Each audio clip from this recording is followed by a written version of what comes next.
Hi friends, நீங்கள் என்ன பார்க்கலான்னா ஆவகோடா செடி பக்கெட்டில் பிளான்டேஷன் பண்ணியிருக்கேன். இது எப்படி பிளான்டேஷன் பண்ணவங்கிட்ட சொல்கிறேன். இது வந்து 30 லிட்டர் பக்கெட்டு 150 ரூபான்னு வாங்கிட்டு வந்தேன். இதில் ஹோல்ஸ் இல்லை. முதல்ல ஹோல்ஸ் போட்டாச்சு. ஒரு 10 ஹோல்ஸ் போட்டுட்டு உள்ள பிசுரெலாம் நல்லா பிச்சு எடுத்து நல்லா சுத்தம் பண்ணியாச்சு.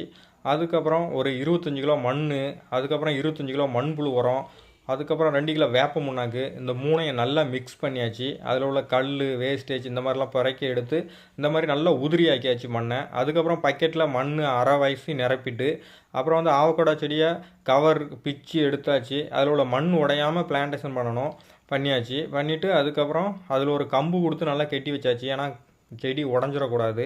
அதுக்கப்புறம் அதுக்கு தேவையான அளவுக்கு தண்ணி நல்லா முங்க கொடுத்தாச்சு. இந்த செடி வந்து 250 ரூபான்னு வாங்கிட்டு வந்தேன். ஒட்டு செடி 1.5 வருஷத்தில் காய்க்கும்னு சொன்னாங்க.